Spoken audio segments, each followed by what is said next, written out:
Good afternoon. Welcome, colleagues, students, friends. Thank you for joining today's lecture. My name is Qing Gao. I'm a professor at Columbia University School of Social Work, where I also serve as the Associate Dean for Doctoral Education. I also direct Columbia's Asian American Initiative. And today, this lecture is being hosted by the Weatherhead East Asian Institute, where I'm a faculty member, and also the Columbia China Center for Social Policy, where I serve as the director. Welcome. Today's lecture is also part of the 2025 to 26 lecture series titled COVID-19 Governance and Impacts, China from Comparative Perspectives. This project is supported by the Henry Luce Foundation for a group of interdisciplinary multi-institutional scholars to pursue research about the long-term effects of COVID-19 from social, political, cultural lenses. So we are very honored and pleased to have Professor Yan Long from UC Berkeley to give us the lecture for today. Her lecture is a book talk of her recently published multiple award-winning book, The Authoritarian Absorption, the Transnational Remaking of Epidemic Politics in China. I think the book has won all the major sociological awards. This book her talk will highlight the interplay between transnational influences, community activism, bureaucratic control, and digital statecraft in shaping China's pandemic response. It's eagerly anticipated. Thank you for traveling all the way from the West Coast to New York to give us this lecture. After Professor Long's presentation, we will open it up to Q&A. For those of you who are in the room, please, when you raise a question, use the mic. And for those of you who are online, please feel free to enter your questions anytime in the Q&A box. So thank you and welcome, Professor Long.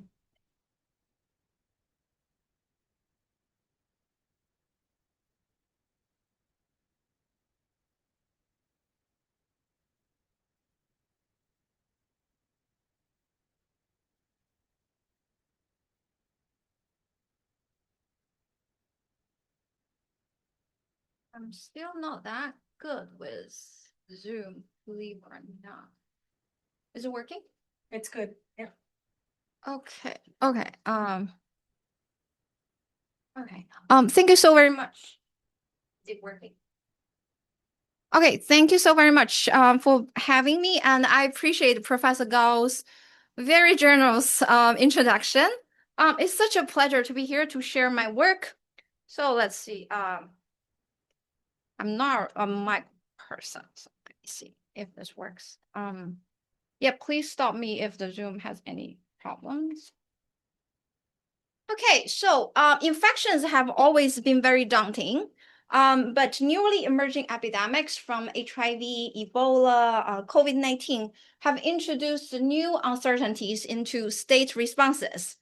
So since Foucault, all of our social scientists have often taken for granted that, of course, the state won't have this kind of desire to intervene in human bodies, right? That's why we think many Americans believe that the vaccine is just a chip of the government into our body. However, the emerging epidemics actually define such assumptions. We can see around the world during COVID-19, different governments have completely different responses. So this is how my book takes on this question. Under what conditions does the state actually want and is able to tackle epidemics? So the state must decide how those diseases shall be regulated or deregulated, who shall take on responsibilities to care for those infected, and whose pain actually counts as suffering. So basically, this book is about the building of public health institutions or the material foundation of what we call state biomedical power, to which social scientists have paid very little attention to. So in studying epidemic responses, scholars have widely focused on domestic factors. This is particularly true when it comes to countries such as Russia, China, and Cuba with a socialist tradition, and the states tend to utilize epidemics as a tool to achieve socialist revolution. Since COVID-19 outbreaks, many even perceive the success or failure of those countries just as a very natural function of their regime type. This is why some started to talk about authoritarian advantages in tackling epidemics.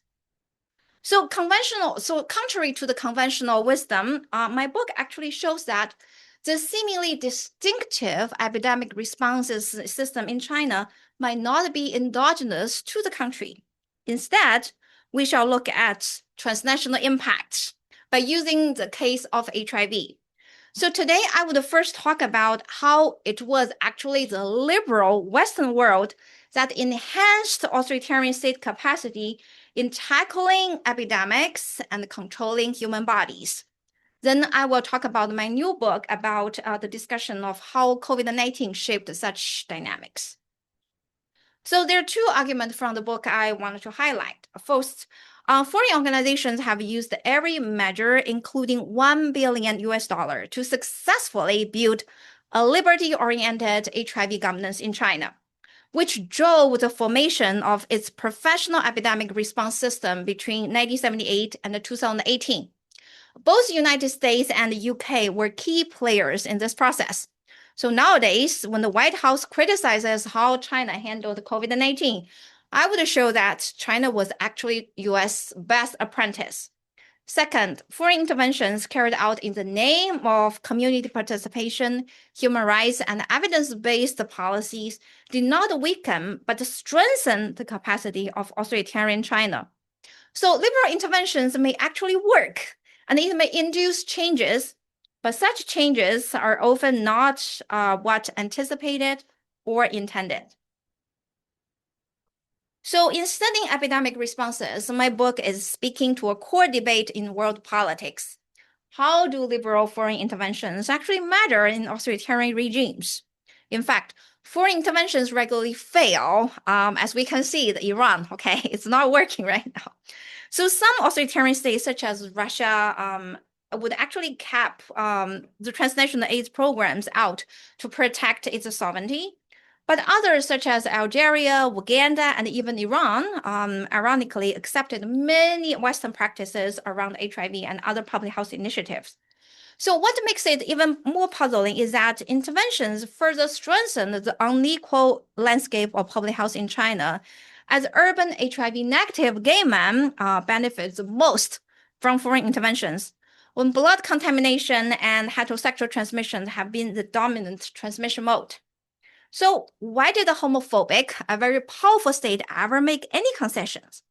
And the bigger problems for Western countries is that, okay, US until the Trump office last year, actually along with international NGOs, foundations, and international organizations, spent millions and billions of dollars on democratizing the East. But authoritarianism right now, as we are seeing, is expanding everywhere, and it's coming this way. So we wonder why. My argument departs from two conventional models in studying foreign interventions. The first model, represented by international relations and John Myers' world politics in Stanford, celebrates interventions. It argued that foreign organizations can correct illiberal regimes through sanctions, incentives, or partnering with domestic activists. It assumed that by adopting transnational templates such as community participation, transparency, and so on, would assimilate countries such as China into a world of democratic governance. Another model, represented mostly by anthropologists, actually criticizes foreign interventions, blaming it as indicative of imperial Western hegemony. It actually looks at how Western donors cultivate domestic NGOs and collide with local institutions and produces failure or chaos. So I argue that foreign interventions do hinge on triangular interactions between those three entities: foreign organizations, domestic social movements, and the targeted state. And in my book, I dedicate a major part of it to talk about how foreign organizations can push its way into China exactly because they successfully cultivated a powerful AIDS movement in China.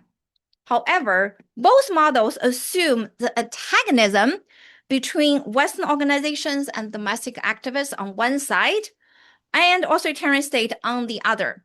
But in reality, those three entities' relations are in constant sort of motion, and they don't follow a specific transcript for a long time. And then scholars also imagine interventions as encounters between two separate worlds. You have the Western liberal worlds, then you have the very authoritarian sort of Eastern world, and they're separated, they're isolated, and they don't have any sort of in between. So they really focus on this one set of intended consequences. It's either submission or resistance of the targeted state. But there are many other consequences that fall in between. So alternatively, I argue that interventions do not simply impose negative corrections or disruptions on existing authoritarian practices as intended. They can rather generate positive incentives, opportunities, and means for government organizations to build what Michael Mann refers to as a specialized capacity or infrastructure power. So basically, I'm arguing that authoritarian state can absorb foreign money, rules, and practices to create brand new practices and organizations. So this is what I call authoritarian absorption. So here, foreign interventions are not external shocks, but organizational and epistemic generators that do two things. First, they can realign bureaucratic interests that make the state want to recognize specific epidemics. And then secondly, they can transfer knowledge, rules, and resources that expand authoritarian states' bureaucratic capacity. So absorptions can take place through affecting bureaucrats. It can also happen indirectly through interveners cultivating forceful activism. So then such activism can be reappropriated for authoritarian purposes.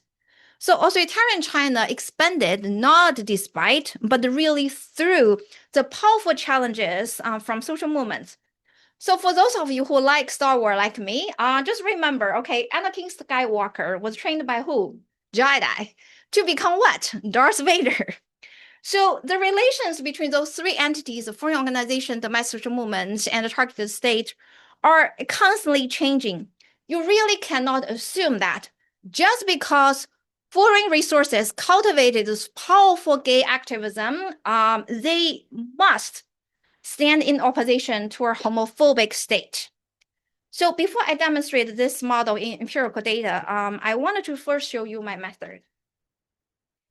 So between 2007 and 2018, over a course of 11 years, way too long, I had to trace the development of China's AIDS politics through conducting fieldwork at 3 different sites, transnational AIDS organizations, second, different government organizations from health, civil affairs, foreign affairs to police and security. And thirdly, community-based organizations working for infected farmers, female sex workers, and gay men in rural areas. So specifically, my research draws on archival, ethnographic, and interview data. And if you're interested in any details, I'm happy to talk about it in Q&A. But there are 2 things I want to highlight. So first, this is the first in-depth ethnographic study of international organizations' operation in China. So it really challenges idea of empirical, like US hegemony. No, actually for foreign organizations to operate in China, it was incredibly challenging. And secondly, I observed the activities of 48 community organizations in 23 cities and villages. So usually researchers only study sort of homogeneous social movement groups, but comparison is very critical. So by comparing 3 groups, infected farmers, gay men and in urban areas, and female sex workers in urban areas, I can not only reveal the competition and infighting inside social movement, but also show you that the people, even within the same epidemics, can have completely different experiences through the whole pandemic. So the sufferings really comes in very different shapes and forms for different marginal population. So let me quickly show you the sort of multi-sided ethnographic side. So on this corner, you can see the conference room of Global Fund. It was the largest transnational initiatives fighting against HIV, malaria, and tuberculosis.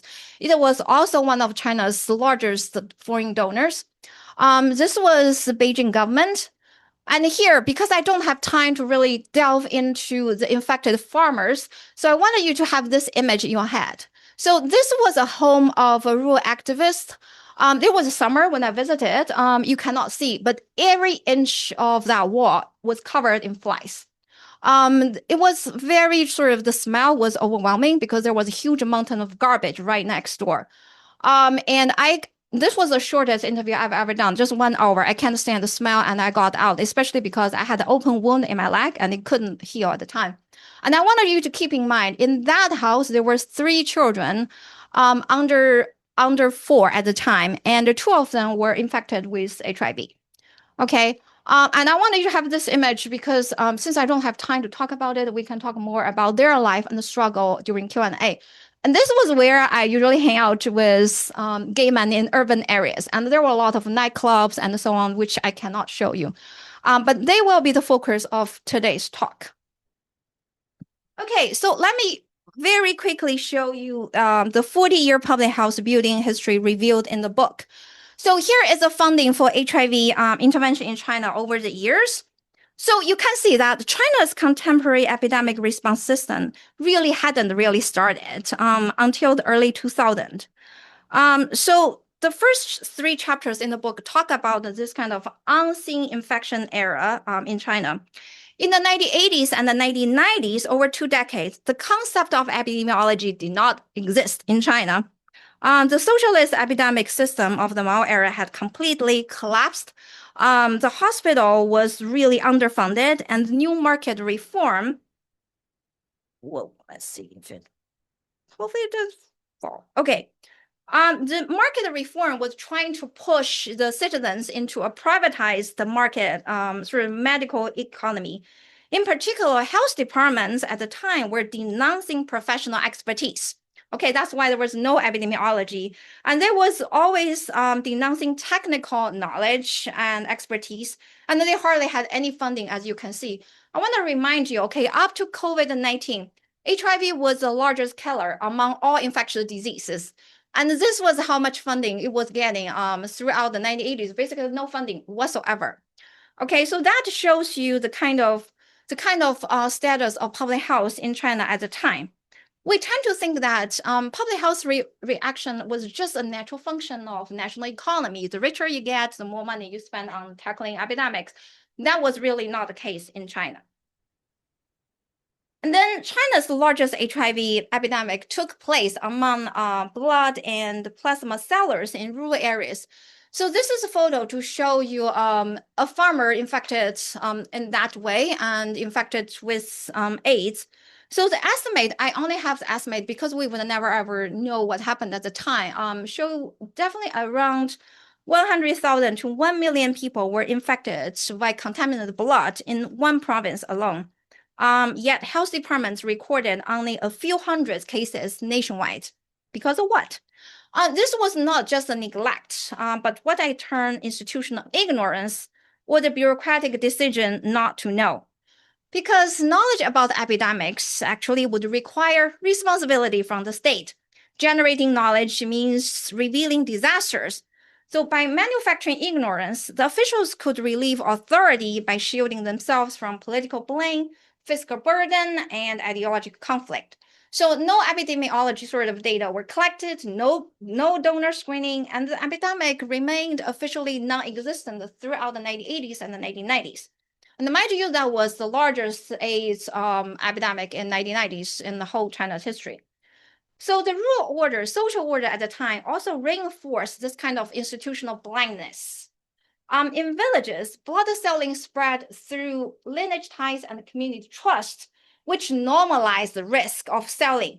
So whole kin groups were selling together and producing AIDS villages where infections would cluster, along family lines. And this kind of social connections, often we celebrated as community resistance, became epidemic accelerant. And then when epidemic started to happen, this kind of strong ties also absorbed the moral shocks that might have generated protest. At the time, actually, one of the women I visited, she lost 4 out of 6 sons in 2 years. So as the deaths were mounting, villagers were busy blaming each other rather than the state. So the pandemic not only destroyed human bodies, but also the relational fabric that were very crucial for rising up. So since James Scott, social scientists are often obsessed with this idea of state knowledge. Okay, the state want to see the society, but guess what? The state sometimes just do not want to know. And we can also see the current administration in the United States is systematically demolishing all kinds of public data and so on. And we wonder why. Okay, to think about the 1980s and 1990s is very critical because otherwise we take for granted. For example, you can see it in the photo, Prime Minister Li Keqiang was visiting China CDC for COVID-19. But China CDC did not come into being until 2002. Nobody at the Ministry of Health at the time actually could ever imagine that one day it can host international briefing with World Health Organization to spread China's experiences in tackling epidemics. Neither can it imagine that public health would become a very important part of China's growing influences in Africa. So what happened in the 2000s? Foreign organizations were intervening in early 2000s. We are talking about the United Nations, World Bank, Western organizations, especially from United States and the UK, and international NGOs. So they brought an unprecedented amount of political pressure and financial resources into so-called democratizing public health in China. So foreign organizations really helped infected farmers to rise up. So this photo shows you a protest back in 2001. The banner said, "Give me back my blood, give me back my health." So since then, foreign organizations invested nearly $200 million to promote civil society and HIV governances, making activism, AIDS activism, the richest among all social movements, as other communities such as gay men and female sex workers were joining infected farmers. So my book talks about, together, foreign organizations and AIDS activists created what I call seeing infection sort of era, during which epidemics became a critical policy issue. The Chinese government began to see epidemics, but through borrowed eyes. So transnational funding, as you can see here, accounted for between 30 to 70% of funding for China's HIV programs in 2000. Thanks to it, public health bureaucracy began to drastically expand. Mind you, HIV really took the largest budget of all public health interventions for a very long time, while it even accounted for half of all the monies invested in public health. The US CDC and the UK Department for International Development were training a whole new generation of Chinese CDC officials and experts in the 2000s. So this is very critical. Consider I just talked about how in the 1980s and 90s, the public health were like sort of expertise were denounced, okay? It was a deep professionalization. But during this era, we see a drastic expansion of professionalization, and you started to show public health departments, public health school that began to take root in China.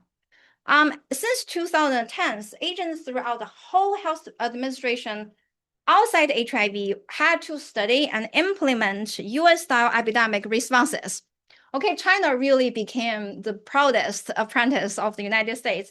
It used to worship US CDC. I'm not kidding. It was really like a worship. Like the US is represented the golden standard. This is really sad now as we look at this kind of changes. And the health departments in China were increasing their staff with epidemiology, biology, or preventive medicine degree from medical school instead of public hygiene sort of degrees from vocational schools. Around 2015, China had already established a fully functioning epidemic response system. So nowadays, when we look at COVID-19, China really had its epidemic response system in place for a very short period of time. It's very, very young. So on the surface, this would be a very typical rosy story of transnational organizations we would expect some very happy farmers, but authoritarian absorptions tells a very different tale. Okay, now let me tell you a story of Yang Ming. He had been a leader of gay communities since the 90s. Back then, homosexuality was a moral corruption, a taboo denied by the state. Basically, the Chinese state was claiming China did not have gay. What are you talking about? So several medical doctors who wanted to study homosexuality in the 1980s actually ended up committing suicide. So community leaders like Yang Ming had to stay in shadow, avoiding police harassment and so on for a decade. But thanks to foreign money and resources and the legitimacy, he co-founded a Rainbow Group to organize in the name of AIDS interventions in the 2003. The group's relations with local government actually were very contentious throughout the whole 2000, but the situation began to change in the 2010s when the local health departments actually regularly supported Rainbow Group's activities. Starting 2014, local CDC officials would even attend their Gay Pride Month celebration. So the Rainbow Group continued to grow. By 2018, they had units to provide not only gay men, but also youth and migrant worker populations with HIV, STD, hepatitis C, and tuberculosis services. They were also a key force during the COVID-19 battles. So the Rainbow Group is just one example of how urban male homosexualities rose as a focus of AIDS programs in the 2010s. One's moral deviation to be completely denied existence. No gay men are worthy governance category, worthy of attention, policy attention, and policy resources from the Chinese government. Furthermore, gay men organization had become an indispensable force in China's epidemic response system in managing the bodies of even general population. So nowadays, if you do the sort of different advocacy, so the health advocacy group, you're very likely you would meet a gay man group.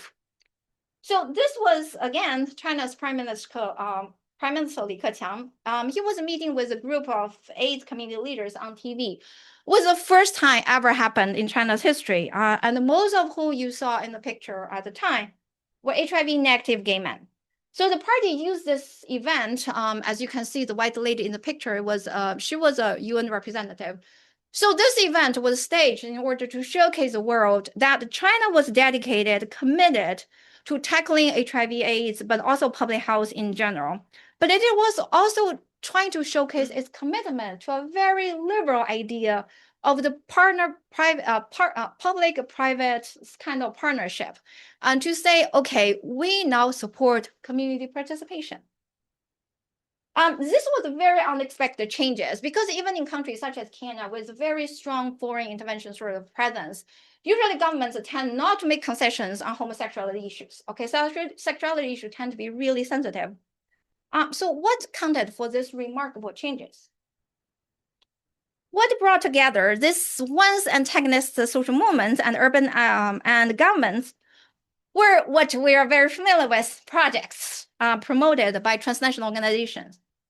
I think all of us social scientists know that the difference between research versus research project.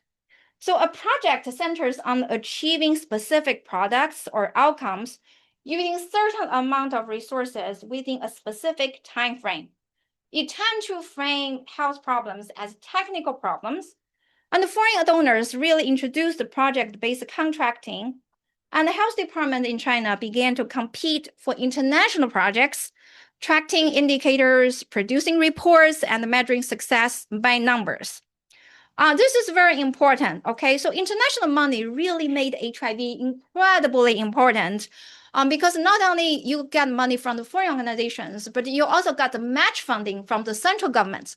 For local governments, for public health departments, they often would conduct regular sort of routine public health work in the name of AIDS intervention in order to get money.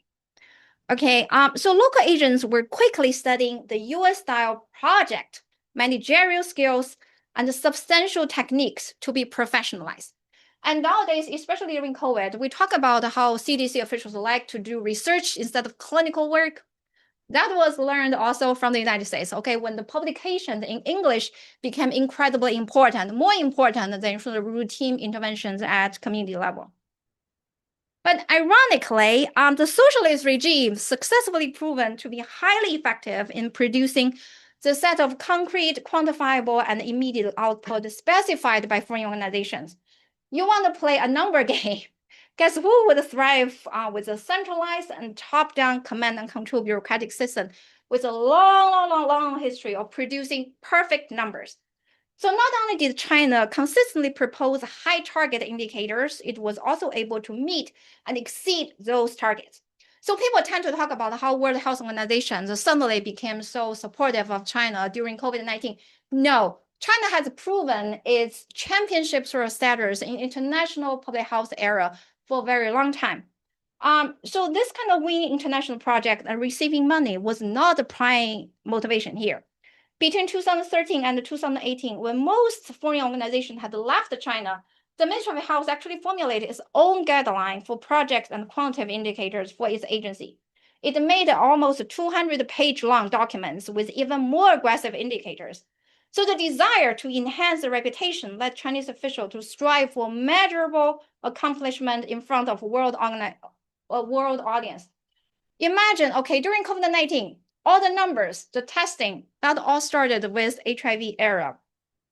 And it is actually really common for southern countries to do it, to adopt quantitative tools from the West to boost their modern sort of nationhood. So officials at the central level were really eager to be admitted as equal as their Western, especially United States counterparts.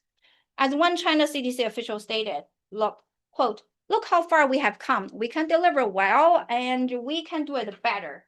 Foreign experts can treat us less as colleagues like some third world amateur. China is no Africa, China is no India. We are professionals," quote. This is very important. The Chinese officials really like to draw this kind of comparison with India. So this competition becomes very important, yes.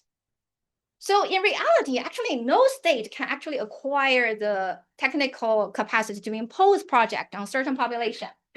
But guess what? Foreign organizations also provided assistance. As I mentioned earlier, between 2000 and 2010, transnational organizations cultivated a set of very capable social movement groups with community connections. So when local health departments were struggling with projects, the gay man groups grabbed opportunities and leveraged their professional knowledge and mobilizing capacity to gain recognition and favor from the government. So going back to Yang Ming's story, he explained how health department dependency on gay organizations to conduct projects. I think all of us conduct projects on the ground, collecting fieldwork can relate to it. Okay, quote, "You need people to take the condoms and pamphlets, come to the workshop, sit through the lectures, absorb all the information, and fill out surveys. Those evaluation forms do not fill out themselves. Those survey questions do not answer themselves. You want to do voluntary counseling and testing? You can build the space and put some doctors there, but you do not meet the project target unless people walk into that door. It doesn't matter how many people health department try to intervene with. Until those people give you their blood sample, you get nothing." Testing was incredibly important. That was when China established its sort of championship in the global health arena, which continued during COVID-19 era. Grassroots groups can work the magic. Without us, doing projects would be so much more difficult, quote. So this kind of brokerage made urban gay men the most important site of project production. In turn, gay men quickly rose to the health department's A-list governance category despite political homophobia. They began to take on similar roles for other populations. They also opened up doors for LGBTQIA movement. For example, nowadays, when you look at the transgender, it's also inherited this kind of landscape of knowledge production, collaboration with government, and so on. Okay, I don't know how many of you know the app on the left. It was Blued. It has IPO'd in the United States. It's a gay dating website. It started as a gay men group, AIDS intervention group, and it became this very successful platform. And nowadays, it is still conducting sort of different epidemiology survey and research for the CDC. And on the right, you can see Blued becomes this celebrated, this public private partnership community participation, and regularly being celebrated and visited by various foreign delegations. So you can see this is a happy medium between the Chinese state, foreign organizations, and the local communities. Okay, so here, let's go back to the story or the argument. To reiterate my argument, authoritarian absorptions captures how foreign organizations can reconfigure the ways in which state apparatus is constructed and operated. This is very important. And they can realign bureaucratic interests that make the state want to recognize certain epidemics. And they can also transfer knowledges and technologies and resources that expand the state bureaucratic capacities.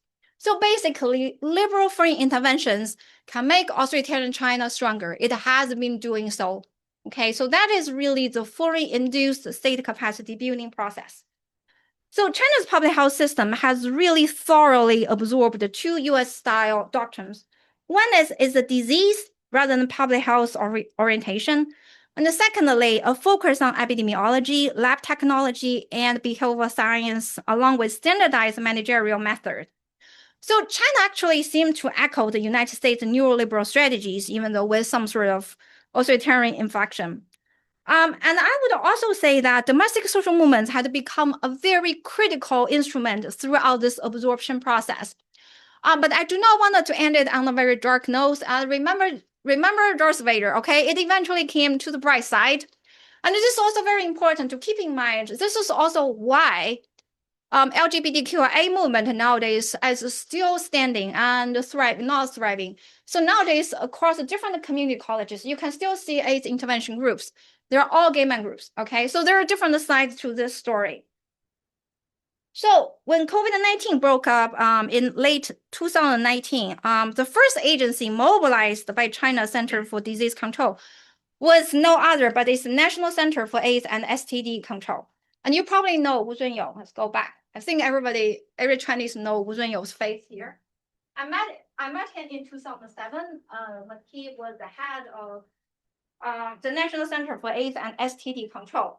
He was trained in UCLA. He got his epidemiology degree there. And he used NIH funding. Yes, NIH funding to conduct China's first epidemiology survey in China. This is really sad when I talk about this. Okay, and then he headed the agency for over a decade. Then he became the chief epidemiologist for anti-COVID battle. So this continuation can show you that different sort of foreign interventions have continued to shape China's epidemiology sort of landscape. So there are several things continuing. One is the fluctuation in state will and ability to see or unsee a pandemic. So this kind of longitudinal view is very important. So I returned to fieldwork in 2022 and I found the exhaustion of what I study in the book, which the technical capacity to monitor bodies that really had been built throughout the AIDS project were now being depleted in 2022.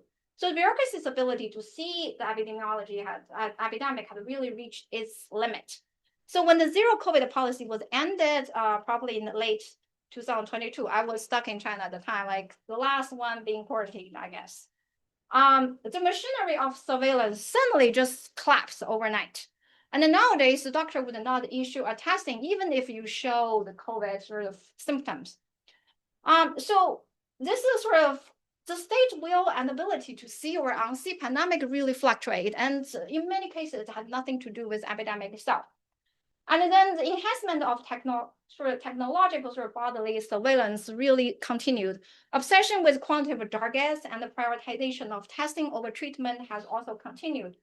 The neglect of rural regions in epidemiology infrastructure certainly continues.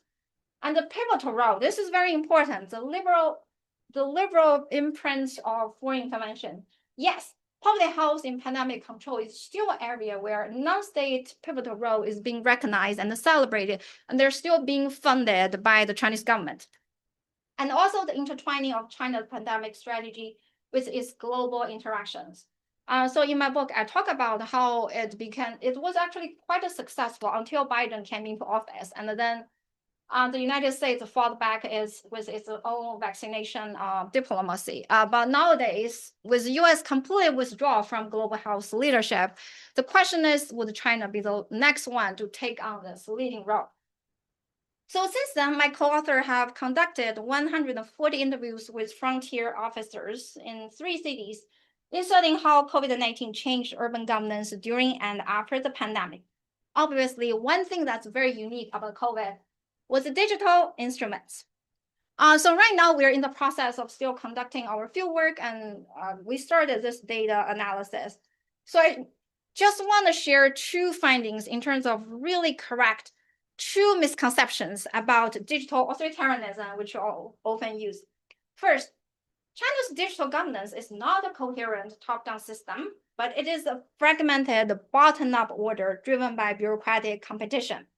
So where the central government really provides a blueprint for smart governance, its realization depends on local initiative. District governments have to compete to display innovations by launching their own platforms and the database.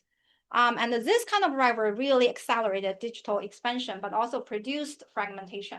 So agencies would build overlapping systems that rarely communicate and guide the data as bureaucratic property. The stronger the pressure for centralization, the more local actors protect their digital domain. So in our mind, we imagine China is like this, okay? And many cities actually would spend money hiring companies to create this kind of dashboard, okay? This kind of 城市驾驶舱, to showcase their innovation. But in reality, in the fieldwork, what we saw was one officer here with 3 or 4 computers in front of them, and then none of the computers would speak to each other, because each one would correspond to a different upper level authority and guiding their data as their own properties. So there's a huge side of this kind of fragmentation. And the effort to integrate governance through technology actually produces disintegration in practices, creating a self-defeating cycle in which the pursuit of unity multiplies divisions. Secondly, digital technologies cannot replace bureaucratic labor. If you're wondering about the future of bureaucrats, they depend on it. So behind every automated interface lies extensive human work. We actually counted to produce a health code, it took at least 25 to 30 steps, and only 3 of them were fully automated. The rest of them were either manual labor or hybrid of manual and automated work. So officials must reconcile conflicting data, interpreted AI output, and perform effective emotional labor, managing emotions and relationships to sustain trust when systems regularly fail. The more complex the digital infrastructure gets, the more coordination, empathy, and improvisation it demands. So the expansion of digital governance has actually drained the financial, personnel, and organizational resources while masking growing administrative disorder. So our book would actually talk about how digitalization contributed to the failure of COVID-19 policies, because the argument is that digitalization created this delusion of central government that everything was under control and this pandemic can be managed. In reality, it was draining all the resources and pushed the government to the no return. Okay, so the digital authoritarianism also gives us this kind of idea about the erosion of state capacity.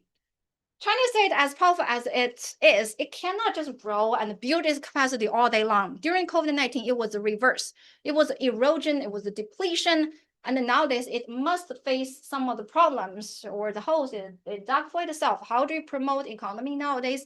How do you tackle the disorder as the economy become like even more unstable? Okay, so the broad implications, I want to be very fast. First is we need to rethink authoritarianism. It's not something that just grow inside authoritarian regimes. It's really the interactions between the authoritarian regimes and the rest of the world. To really think about the interaction between the liberal and authoritarian world become incredibly important. Secondly, we need to really emphasize organizations. It's not just about the politics. Organization, their logics would drive a much of the decision-making process. Then we also need to think about epidemics, and it has become a very important part of decision-making and unmaking process. And then think about civil society in a transnational perspective. I know especially in the United States, we celebrate civil society, especially in the global South. But in fact, it is very stratified, and you have groups who are in the center, and you also have groups who are on the margin. And I can talk more about the farmer story and the female sex workers. They did not get absorbed and they got completely marginalized and pushed aside. Okay, so my book is in many ways a story from the heydays of globalization.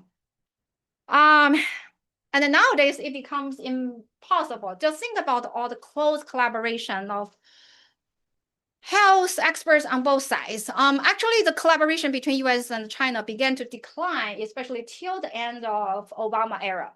But it got depleted pretty much during the Trump office, the first office. Because usually in the past, actually, the US CDC had a huge presence in Beijing. It was very important, but during Trump era, the office just everybody had left. So when COVID-19 hit, there was nobody, no US CDC officials in China. But of course, the global order we usually celebrated had also begun. Okay, if the US was the one who tried to liberalize China at the time, nowadays, you can see, okay, on the right, it was Xinhua, the Xinhua agency actually posted that. To think about the kind of hegemony, the hegemony is gone. We social scientists always criticize US hegemony, the imperialism. Now the empire is done. What are we going to do? Can we really envision a future that with no empire, what is left of it? USAID was demolished last year, and there is global fund. The global health funding is really in jeopardy and crisis, and millions of people would lose their life because of it. Okay, so there is really cost and benefit when you think about hegemony and empire.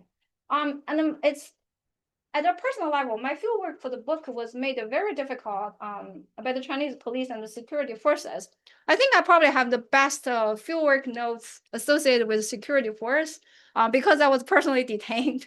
So it's a very ethnographic sort of experiences. But nowadays, when they think about it, the barriers become very different. It's not just the pressure from the Chinese side, but also from the United States sides. And we scholars are caught in between. And with that, may the force be with you. Thank you.